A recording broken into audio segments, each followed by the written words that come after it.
यह डिक्टेशन 120 शब्द प्रति मिनट की गति से बोला जाना है, तो कृपया ध्यानपूर्वक लिखें।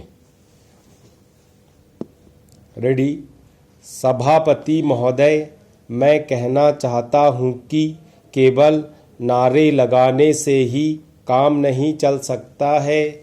आज आवश्यकता इस बात की है कि ऐसे महत्वपूर्ण प्रश्नों पर सारे राजनीतिक दल आपस में मिल बैठकर गंभीरता पूर्वक विचार करें।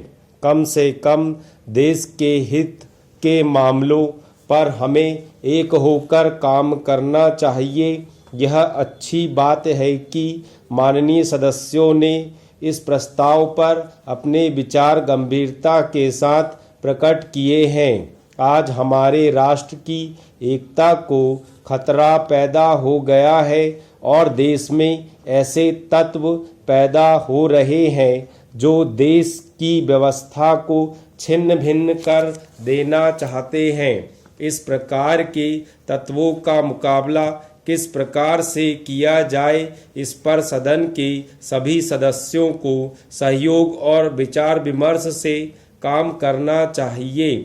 हम अक्सर देखते हैं कि विरोधी दल राष्ट्र की मूल समस्याओं को अनदेखा करके दूसरी छोटी छोटी बातों को अधिक महत्व देते हैं। हमें विचार करना चाहिए कि वे क्या कारण हैं जिनकी वजह से हमारे देश में क्षेत्रीय प्रश्नों को लेकर और भाषा के प्रश्नों को लेकर हमारे नागरिक आपस में एक दूसरे के विरुद्ध लड़ रहे हैं। ऐसे प्रश्नों पर हमें व्यापक दृष्टिकोण से विचार करना चाहिए। हमें ऐसी बात बिल्कुल नहीं कहनी चाहिए जिससे देश की एकता को खतरा पैदा हो। आज हम देख रहे हैं कि हमारे पड़ोसी देश एक तरफ तो आतंकवादियों को बढ़ावा दे रहे हैं और दूसरी ओर हमारी सीमाओं पर विवाद जारी रखे हुए हैं। आज हम इस बात को महसूस करते हैं कि क्षेत्रीय भाषाओं और क्षेत्रीय नारों को देने वाले दलों का गठन हो रहा है। इन तत्वों का मुकाबला हमें राजनीतिक स्तर पर करना होगा। यह बात बिल्कुल ठीक है कि हमारे देश के अंदर जो परिस्थिति पैदा हुई है और जो प्रश्न खड़े हुए हैं वे ऐसे हैं जिनके बारे में अलग अलग राय नहीं हो सकती है। आज देश के अंदर क्षेत्रीय संतुलन नहीं है। देश में लोगों के ऐसे वर्ग हैं जिनकी प्रगति दूसरों के मुकाबले में बहुत कम हुई है और इसको लेकर आज उनके अंदर एक असंतोष की भावना पनप रही है। आज भी हमारे देश में कुछ ऐसे लोग हैं जिनका आर्थिक और सामाजिक रूप से शोषण हो रहा है। मैं तो यह भी महसूस करता हूं कि उनका राजनीतिक शोषण भी हो रहा है। यही कारण है कि वे लोग गलत दिशा में जा रहे हैं। हमें उन्हें सही दिशा में लाना है। इसके लिए हमारी सरकार को भी प्रयत्न करना चाहिए। मुझे आज इस विषय पर बोलने का जो अवसर मिला है, मैं उसके लिए सभापति जी का बहुत आभारी हूँ। इस अल्फाज के साथ मैं सभी विरोधी दलों से अनुरोध करूंगा कि जो प्रस्ताव वे सदन के समक्ष लाए हैं उन पर फिर से विचार करें। हम एक महान देश के नागरिक हैं। हमें उसकी महानता के अनुसार ही कार्य करना है, तभी हम अपने देश की प्रगति सुनिश्चित कर सकते हैं। सभापति महोदय, गत 30 साल से स्थिति में कोई विशेष सुधार नहीं हुआ है। स्थिति के हल के लिए हिंदी भाषा का विकास भी नहीं हुआ है। यह संशोधन केवल हिंदी भाषी क्षेत्रों पर लागू होता है। अन्य क्षेत्रों के बारे में सरकार ने क्या किया है? समय की मांग है कि न्याय पूरे देश में क्षेत्रीय भाषाओं में ही प्रदान किया जाए।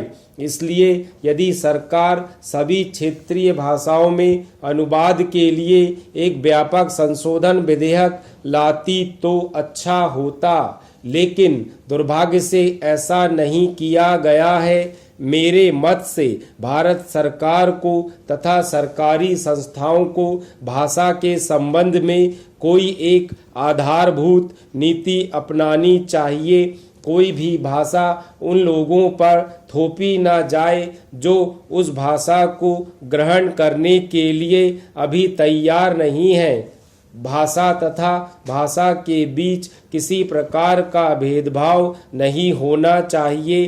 भाषा के संबंध में कोई अनिवार्यता नहीं होनी चाहिए। विभिन्न भाषाई लोगों के मध्य अनावश्यक बाधाएं न हो। त्रिभाषा सूत्र सर्वसम्मति से स्वीकार किया गया था। दुर्भाग्य से संसद द्वारा दिए गए वचन को कार्य रूप में लागू नहीं किया गया।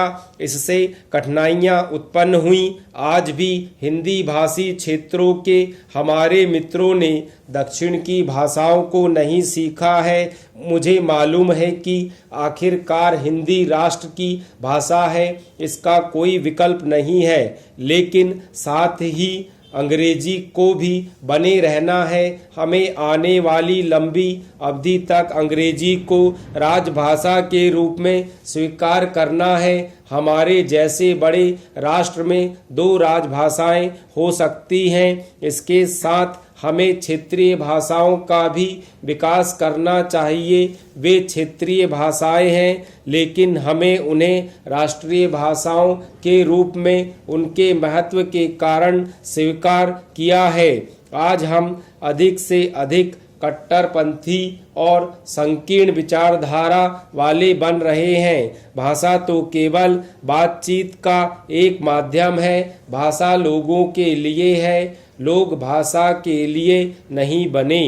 अतः भाषा के प्रश्न को प्रतिष्ठा का प्रश्न नहीं बनाया जाना चाहिए। मंत्री जी को यह घोषणा करनी चाहिए कि वह संविधान में 8वीं अनुसूची में सम्मिलित सभी भाषाओं में संविधान के अनुवाद का कार्य आरंभ करें। भारत के लोगों को अपनी भाषा में अपना संविधान बनाना चाहिए। जो संशोधन प्रस्तुत किए गए हैं उनसे स्पष्ट है कि संविधान के हिंदी अनुवाद को प्राधिकृत किए जाने का दक्षिण भारत में कोई विरोध नहीं करता है। संविधान के हिंदी में अनुवाद के कार्य को जल्दी पूरा किए जाने की आवश्यकता के संबंध में सभी एक मत हैं। हम हिंदी को 2 संपर्क राजभाषाओं में से एक के रूप में स्वीकार करते हैं, किंतु यह समय है जबकि हम में से प्रत्येक को आत्मनिरीक्षण करना चाहिए। हिंदी की संस्थाएं उतनी पुस्तकों का प्रकाशन नहीं कर रही हैं जितना उन्हें करना चाहिए। मेरा कहना है कि सरकार की उदासीनता के कारण ही हिंदी को व्यावहारिक रूप से उचित मान्यता नहीं दी गई है।